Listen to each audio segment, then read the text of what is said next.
It's the week 3 edition of the Coach's Corner here on RFM. Great to have you back along with us for another week of high school football action here on RFM. Todd Robbins joined as always with Leominster High School Head Coach Devin Gates as we get ready for week 3 action, where Leominster will play host to Nashoba, a battle of 2-0 Blue Devil team hosting a 1-1 team of Wolves looking to go to 2-1. More on that action to come in a matter of moments. But Coach, as always, we start looking back at the previous week's action, and we have to look at another fantastic offensive output for your football team, or maybe more accurately, just a large explosion of points once again for your football team.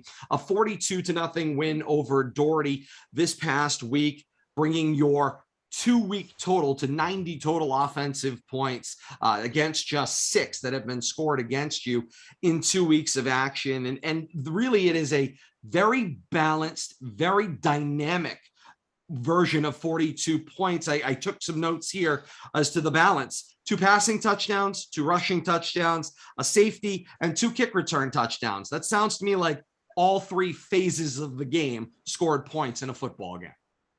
Yeah, it's Todd. It's something we've been preaching. People have talked a lot about our offense, over the last 2 weeks. And our defense, besides that opening drive with Fitchburg, has been lights out. What we thought we were lagging was our special teams a little bit. We've been a little sloppy there. So that's what the emphasis was on this week. And we knew if Ricky could get a ball in space, just like on offense, if he could do it in the kick return game too, he could make something special happen. And defense right now is dialed up. So, Gio Roman and Logan Arcee, the middle of that defensive line, they've been playing really, really well. I mean, Gio's, had, I think a handful of tackles for a loss, a couple sacks in that game. And, came up big when Doherty had their backs against the wall there, and our guys are really waiting for those opportunities and are taking advantage of those opportunities. And they're really hungry to keep on doing that. So, again, special teams is emphasis of practice this week, along with just having cleaner execution offensively and defensively. And I thought the coaching staff did a great job preparing kids for Doherty, and the kids went out there and executed the game plan just as we talked about it. No question about it. Let's talk about that second quarter sequence, which might have been a moment where you would have considered in the aggregate a moment of stubbing your toe. Encarnacion fumbles the football at the 1-yard line. You turn the ball over right there to Doherty's offense, who had shown some signs of life to that point in the football game. Maybe not as great an execution as they would have liked to have had to that point, but they've got the long field in front of them. They had 99 yards in front of them. Your defense on the first down play pushes them back. They were able to wiggle their way out of the end zone. And then on second down, overwhelming pressure comes in, achieves the sack in the end zone for the safety. And then the subsequent free kick, Ricky Encarnacion turns around and kind of makes good on the 1-yard line fumble and runs it back 73 yards for a free kick touchdown. That sequence could have gone in a lot of different ways. Instead, it turns into a fantastic positive for your defense and then great special team success to follow it on. Yeah, I mean, our guys know that mistakes are going to happen. And we can't dwell on them. We always talk about playing the next play. And I'm sure Ricky had a chip on his shoulder after that. And was going to make the best of the next opportunity that he had with the football, which he did. And then the safety too. Like I said, the defensive line and the linebackers, they are just like sharks in the water right now. If they're sensing something's vulnerable, they're getting after it. And I think they sensed that in that situation with Doherty's backs against the wall there, and they came up with the play when it counted. Had an opportunity to talk to Ricky Encarnacion after the game in our post-game coverage. And, we talked a little bit about what he saw at that moment. I want to hear what you saw when you got a chance to review the video a little bit, but he sees that free kick punt go downfield. He actually ends up with his back to the oncoming rush, fields the ball. And then he said, when he turned around, the blocking lanes just lined up exactly the way you all diagram it up, exactly the way you want it to pan out. And then it's just a matter of following the checkpoints on your way through that blocking mechanism.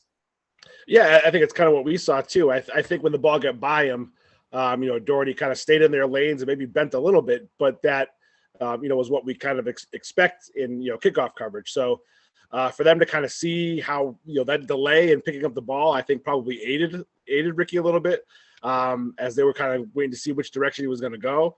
And they didn't keep laying integrity there. We got hat on a hat blocking wise, and it just opened up, and Ricky did the rest with the speed and was able to to make a couple moves and break out a couple tackles, or avoid a couple tackles, and just take it the rest of the way. And he wasn't done. Later on in the game, another special teams moment, a 65-yard punt return for a touchdown. And once again, he credited the same thing. He said upon fielding it, the blocks lined up for him, and out he goes. And I think people don't appreciate enough how little time exists for special teams to even happen in a practice in high school football. You have it all the time you possibly can try to just dedicate to get your offense and defense to a square point. And this is a case where when all that's done, you get to special teams. So to be 2 weeks in and to have in the same game a free kick return for a touchdown and a punt return for a touchdown says an awful lot about perseverance in special teams. Yeah, absolutely. Our kids know the importance of it. We've lost games because of it, and we're not going to have that be the case this year. So it's really a period of intense mental focus for us. We don't, that period for us is not a huge physical period in terms of our practicing those those returns or those kickoffs or whatever it may be. But it's really about assignment, alignment, and just knowing what their effort has to be when we go out there. So Coach Papa, Coach Meza, they split special teams. They're doing a great job with those guys. And when you have moments that the kids realize, like in the Fitchburg game, we had a breakdown on the kickoff coverage that resulted in a huge return that the only touchdown we've given up so far this year. So kids see that it's how impactful it is, and that always helps. When you learn from failure, right? That always helps. They saw what it could have been like if we had kept if we could have executed that properly. So the emphasis is there. The effort is there right now, and the kids understand how impactful of a play we could have, and that showed up on Friday. On the offensive side of the ball, certainly the passing attack is continuing to grow and develop. 2 touchdowns, as we said. Bill Thomas loves the Lopez to drink water. Feels like we're going to be talking a lot about it over and over again throughout the year. And of course, that's the quarterback, Osiris Lopez, and Caden Drinkwater, the wide receiver. The first, a 47-yard touchdown pass that was really more about a 5-yard short dart, and then the subsequent yards after catch that came with it. But it was all about recognition on that play, and somehow a wide receiver ending up with an entire half of the field all by their lonesome. Yeah, it was just awareness from quarterback and receiver, seeing the misalignment, or I'm not exactly sure what to call it. He just the cornerback didn't even realize he was out there, and then just was basically almost lined up as a linebacker in the box. So for Osiris and Caden to see that, and Osiris to get the snap, get the ball out quick, it's awareness that you don't see, awareness and execution that you don't see too often. So kudos to them, great play. Good for them to, on finishing it. And, it really kind of set the tone for the whole entire night for us. And I think the point you make there, it's execution you don't see too often. Sometimes when there is such a breakdown and the offense can counter and recognize it, the giddiness over the opportunity sometimes overwhelms the entire situation, and the ball either sails, gets zipped out of bounds, gets thrown away, something else dominoes, and the opportunity is missed, which of course just gives you that chance to appreciate when the opportunity actually does strike. Well, what stuck out to me, Todd, was in going back and watching the play, because I'm saying to myself on the sideline, he's not covered, he's not covered, he's not covered. But they both knew it, and you didn't see the receiver going like this, and you didn't see the quarterback like rushing. I mean, they just kind of saw, okay, good, got it, and they went and executed. It was, we didn't call attention to it, which is why the play worked. If we were guys yelling over there, all of a sudden the kid's going to turn around and fly out there, and maybe he makes a late play on it for a pick or something like that. But they're savvy enough football players and have played together long enough to have that connection and to know, we don't, this is going to be there. Just snap the ball and let's go get it. We don't need to call too much attention to it. So heads up play by those two. No question about it. And if that touchdown, at least for its length, wasn't impressive enough, you go to the second touchdown connection these two make. It was a 26-yard touchdown strike. And it was, in that case, maybe more about arm than it was about a play the receiver made or an opportunity struck, as Osiris Lopez threaded a needle and got it within a window that was very close. You had double coverage. Drinkwater slips between the two. The pass hits the perfect point going into the end zone with just enough space because they were running toward the back of the end zone as well. A lot of things had to go right for that play to work. Yeah. I don't know what else to say. Yeah. And they did.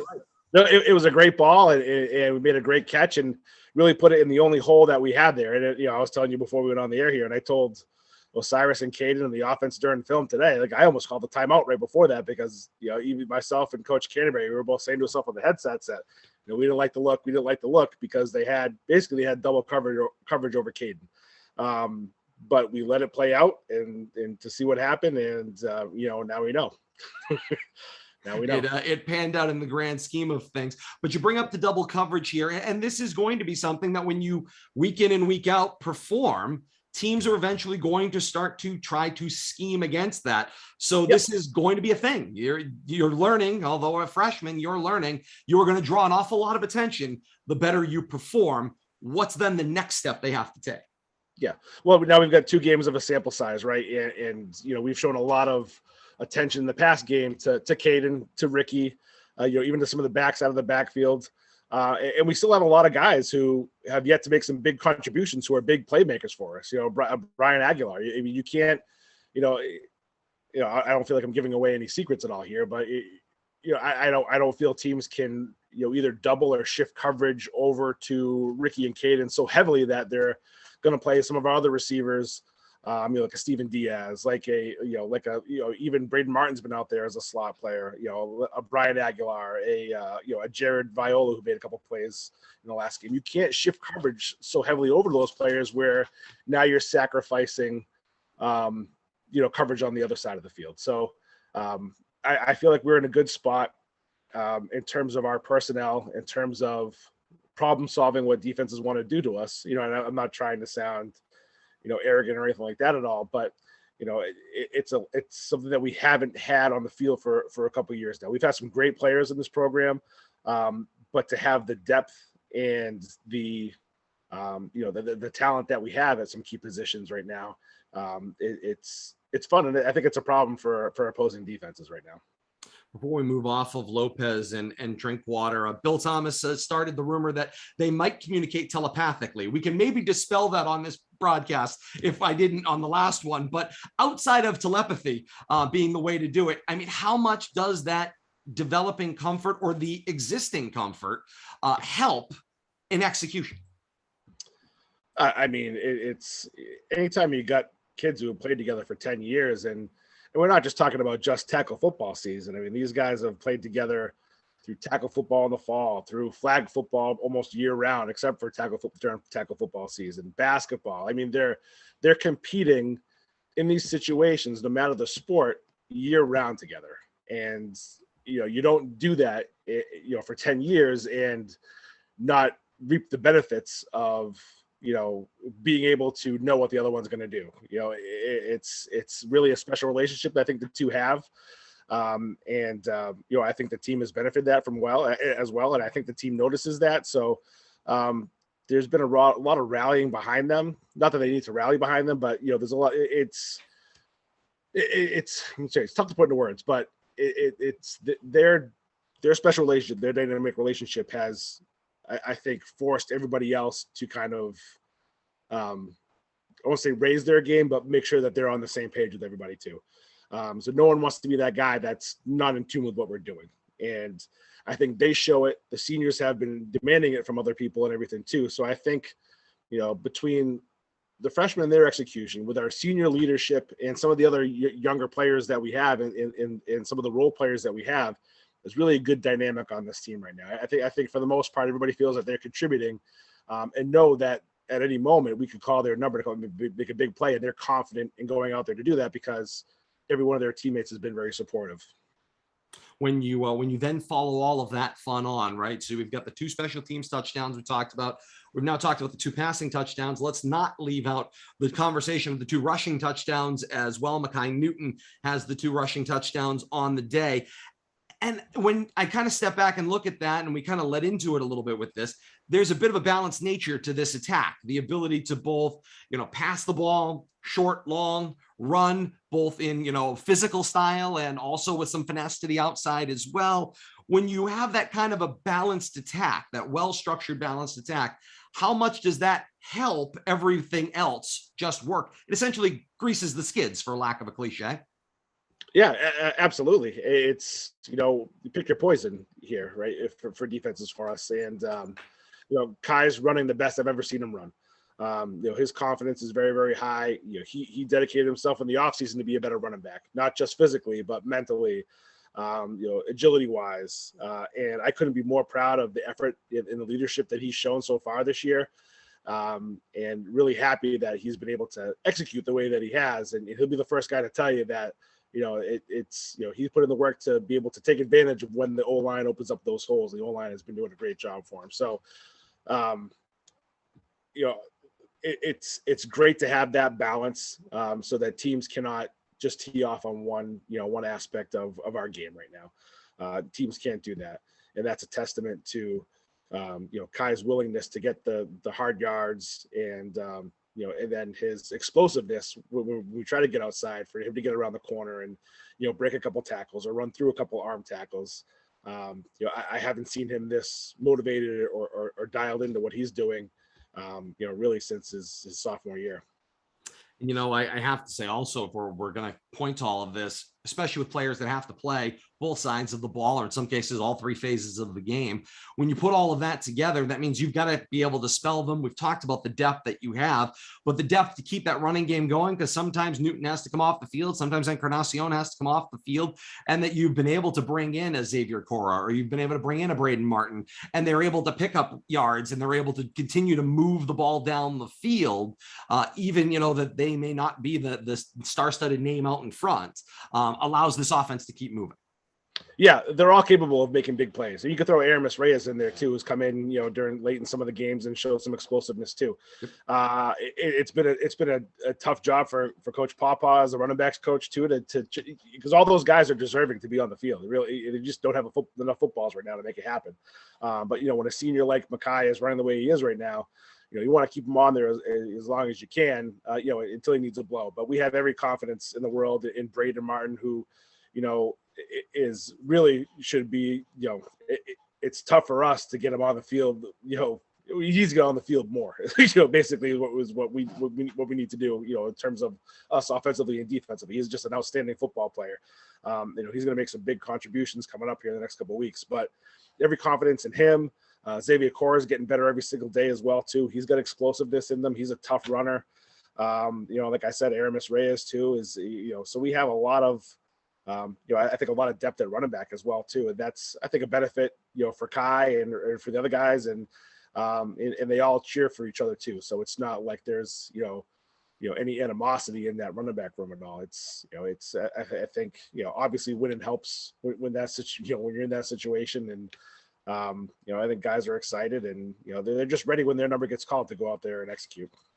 42-0, Leominster downs Doherty to improve their 2022 record to 2-0, snapping a 5-game losing streak to Doherty that dates back to the last Leominster win, which was in 2016 against the Highlanders. Elsewhere in week 2, as we put the book to close, Shrewsbury takes down St. John's in what was a fiery battle, and we had the end result here as we were keeping an eye on that one. 18-15, the final on that one. Hopkinton slides by Algonquin by a 22-18 score. Marlborough shows a strong offensive performance against Shepherd Hill, a 27-14 victory for the Panthers. And then Nashoba throws up a defensive blank against a Longmeadow program that year in and year out is incredibly talented, and comes out with a 10-0 victory.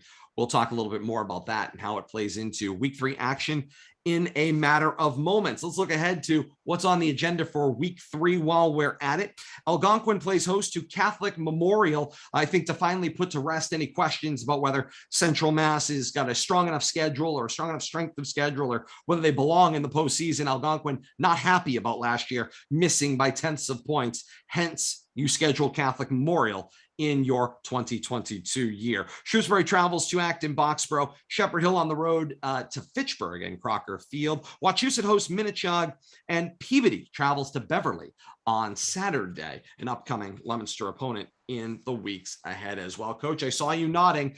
There's only one way to put this all to rest, and that would be to go out and schedule these games. We've been talking about it over and over again, but when you're left out by, a minuscule margin, you're not interested in having that happen a second time around. No, absolutely. And that's just the weird dynamic, I think, with the playoff system right now. It's, and I know this is not going to come off the right way, but it's tough when you feel like, like a bad loss to a good team is better than a good win against a poor team. It's tough when it's weighted that way. And I felt for Algonquin last year. They had a great team, and the coaches do a great job there too. And to be 6-2 on the outside looking in, it's, that's a tough situation. So it's kind of gone from one extreme to the other now, and in scheduling Catholic Memorial, who's just an absolutely outstanding team. We had, we went and scrimmaged them, and I think it made us a better football team going out there and competing against their size, their speed. And it's a really tough, well-run football program. So Algonquin's definitely going to have their hands full, but kudos to them for going and scheduling them in the regular season, and not shying away from it. It's, I think it will benefit them. Obviously, strength of schedule wise in the long run is, it's going to be tough for anybody to beat Catholic Memorial this year with everybody they have coming back. So, it's just kind of the dynamic of the playoff format that we're currently in. As you probably, thought about the way this year was going to develop, and you maybe look down your schedule, and let's face it, all coaches do. You guys tell us you go week to week, but there is a point before the year starts where you start doing the gymnastics of, okay, well, win here, this here, and you start doing the math and try to figure out where that might leave you maybe somewhere along the way. And I have to imagine that in your, kind of best case scenario, being 2-0, having put up 90 points in the first 2 weeks offensively, and being the team now that in Central Mass, if you look down, you're one of very few teams in Central Mass, particularly in North Central Mass, where we keep our closest eye, that have no losses through 2 weeks. Now, again, small sample size, but it does put an extremely large target on your back for the weeks ahead. No, absolutely. That's what we're trying to let the kids know. We're gonna get everybody's best game. Whether we're 2-0 or not, Leominster's always gonna get everybody's best game, just from the tradition of our program, and what we've done in the past. Everybody wants to beat Leominster, and our guys know that, and we kind of operate that target's always on our back. So we have a lot to prove, and we haven't earned anything yet. Really, is what we tell our guys. We've been down for a little while now, and all we can do is, I think Mackay said it best in one of his interviews last week too. We've taken a business-like approach to every week. Once it comes to Monday, we're not talking about that past game anymore. We're talking about the next opponent, what we can do to beat that opponent. Where can we expose that? Where are we vulnerable, and how do we fix that? And it's worked so far, and just keep on reminding the guys that that's the formula that's worked. And if we start tinkering with that or changing that or not following that, then that's when our level of play and our competitiveness will drop. And the guys still have a lot to prove. They are well aware of that, and they're looking forward to every opportunity they have out there. But like I said, it really is, for lack of a cliche, it's cliche, but it's we are one game at a time, one practice at a time, one rep at a time. It's really the focus that we've had. Our team's mantra this year, which the players came up with, is just being locked in. It's simple, but it's more than words for our guys right now. It's a whole mentality. And I have to imagine that a lot of that is actually fed by experience. And this is where having senior leadership helps. They've been here for the last couple of years, and through COVID and through everything else and all of the struggles, and perhaps not, the best part. They may be part of what is a shiny historical program, a historic note of that we kind of missed on the broadcast. And yet I'm still trying to confirm is that win over Doherty may have been the 800th all-time win in program history, which is a really great note. Max Preps had it. Whether we could confirm it or not, I don't know. It's hard to find those statistics and really confirm them. But, if you've been here through the adversity, I think when things start getting good, it's easy to temper that and keep people on a very business-like focus, because that can be gone just as fast as it showed up. Yeah, there's been a lot written in the papers so far, and and the community is buzzing about it too. But we really got to keep a level head and stay humble, not believe the hype right now, because it's we're only as good as our last game, and the guys know that, and they're focused. So I really that approach can't change for us, and I think our guys understand that, and they're holding true to that right now. If they maintain their mantra of being locked in, they won't notice anything that is going on around them, and good for them on that. Let's turn our attention to week 3 and Nashoba coming up here. And this is a case where special teams, we've spent some time talking about it, but it may end up being part of this story as well. As for Nashoba right now, special teams had a lot to do with their win over Longmeadow last week. It included a punt return for a touchdown, which was their lone touchdown on the day. And Thomas Keffler, who you made note of just a little while ago, was that guy. He had the punt return for a touchdown. He had the point after, and then he sealed the win with a field goal to win 10-0 over Longmeadow. So you've got the defense pitching a shutout and special teams scoring all of the points. Special teams crucial, at least got to be part of the conversation going into this week. Absolutely. And with Nashoba, it always has been. I remember my first year, playing up there, they opened the game with an onside kick and got it back. And that really, it really set the tone for the game for us and them. I think our staff understands right now that, that they may have to borrow possession here or there, or try to steal something away from us and get some momentum there. So we're preparing for, anything that might come up. And I think special teams is a place where, that obviously could happen, whether it be a fake punt, whether it be onside kick, or something, that's, that's, a little more out of the ordinary, or even offensive and defensively, a wrinkle that we're not prepared for. So, Nashoba's been a team in the past that's not afraid to take chances like that. So our guys got to understand that, be very aware of the situation, and not be complacent, when we're going out there lining up. So that's definitely something that we have to practice this week and, make an emphasis towards. Then there's the defensive side of the football, which if you can hang a 0 against Longmeadow, says an awful lot. Statistics that stood out to me: 3 sacks in the game, and then they forced 3 turnovers on downs defensively as well. And they are something that maybe you haven't seen yet on the defensive side of the ball through 2 weeks. And that is a defense that is going to want to be really physical, and not just up front, but they're going to want to be physical with the guys that are out, split out as wide receivers, running backs coming out of the backfield. And certainly with 3 sacks, they're going to want to get to the quarterback and be physical with Osiris Lopez as well. Yeah, absolutely. I think they're going to test us, test our pass protection, test our ability to, to pick up the blitz, to throw off the blitz. Coach LeBlanc and I, we went to school together at Leominster High. Fitchburg High. We played together at both Fitchburg and Worcester State. And Coach LeBlanc also played for Coach Bononi and his defense. So, we're well aware of, his mentality and what he likes to do. He's been a defensive coordinator there, now the head coach, he's been in Nashoba for a long time, and they had a lot of great success there. And he's always been really good at dialing up some pressure that's hard to pick up, whether it be from the offensive line, whether it be from the running backs, whether it be from the quarterback. He's really good at getting guys loose to disrupt plays. So, again, something we really need to worry about this week in terms of our practice and preparation, and account for and have a plan for those situations when they come up.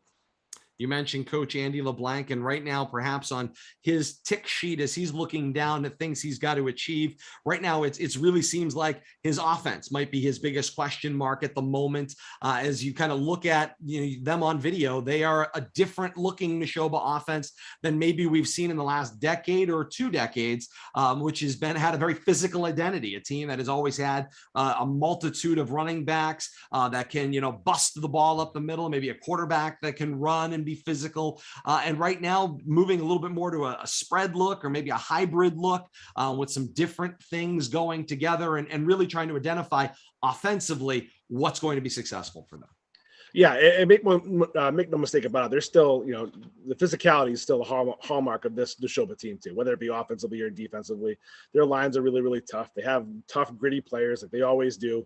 I think this year where, they've had the luxury of having Connor Salmon the last couple of years, a real tough, real downhill, refuse to go down type of back, where now they have a little bit more speed, a little bit more versatility. I think they're trying to take advantage of that too. So, as we prepare, it's tough because you're not sure, where they're building this playbook, what they have that they haven't shown yet. So we got to be prepared for some of those things too. But I think they are trying to go in a different direction and still trying to, define what they are offensively. And we just got to make sure that we're, identifying, possible threats, identifying formations, and accounting for everybody too, playing sound defense. Oh, no question about that. If there is nothing else that has been evident over the last couple of weeks, and I can't say enough, it's the level of preparation that you are preparing lesson-wise for your players. And I get the spillover beneficiary of getting to look at, what you all are seeing on Huddle and what the players are getting, and what defensive coordinator Dennis Manoni is drawing up, and the information that he's providing to players. It's been educational for me as a broadcaster to learn and be able to understand what I'm going to be looking at as I look at video or when I see a team in person as well. I have to imagine for the players that have to go execute plays, that's a lot of helpful information. Yeah. When I said Coach Manoni was thorough, I meant he's thorough. I mean, Denny is great. He just has an uncanny knack. Well, it's not an uncanny knack. It's something that he's worked towards, and something he's got through experience of being able to sift through all this information and be able to use it to basically call the next play. So a lot of confidence in what he's doing right now and how he's preparing the kids. It's made the kids so confident in what they're doing. I feel like they know they're prepared for everything. And for them to be able to go out there and know that, that we got their back, we have answers if something happens, then, there's no panicking for us, especially defensively. And they know we can get after it. So, what Dennis has done, along with, Coach Meza, Coach Navarro with the defensive backs, Coach Martin with the defensive line, and then Coach Manoni with the linebackers. It's really a strong unit for us. And, they're being well prepared and well drilled during the week. Synthesize and deploy. That is the name of the game on the defensive side of the ball. Coach Devin Gates, thank you so very much, as always, as we get ready for week 3 action. We've got all your week 3 action here on RFM. The RFM audio, Nashoba at Leominster from Doyle Field, 7 o'clock kickoff this Friday night. Come on out and be a part of it. Looks like it's going to be a great night. Great crowd on hand last week. Certainly looking for another great crowd again this week. And one thing, another hallmark of the Nashoba program, whatever their mascot may be, they travel very well as well. So I'm expecting a packed Doyle Field for action coming up on Friday. If you can't be there, RFM and our partners, we've got you covered on the way to the game, at the game, and on your way home, even over the weekend, as the case may be. We have our live countdown to kickoff beginning at 6 p.m. on these same RFM platforms, YouTube, Facebook Live, and Twitch. LeominsterTV will join us for their live coverage beginning at 6:30 on the channels of Comcast and Verizon, and then replays with our radio partners, 95.1 FM, WLPZ and WLPZ.org at noon on Saturdays, and then Sunday, Tucka56radio.com or Tucka56 Radio on Live 365, TUCKA56radio.com. And of course, no week begins without the Coach's Corner Mondays right here, 9 p.m. on RFM. All the breakdown and analysis continues, not just here on the platforms of RFM, but Wednesdays at 8 p.m. on Tucka56 Radio and Thursdays at 5 p.m. on 95.1 FM, WLPZ and WLPZ.org. And until next Monday, for Leominster High School Head Coach Devin Gates, I am Todd Robbins saying thank you so very much for joining us. Join us next week for Coach's Corner. But more importantly, we'll see you on Friday night for high school football action right here on RFM. So long, everybody.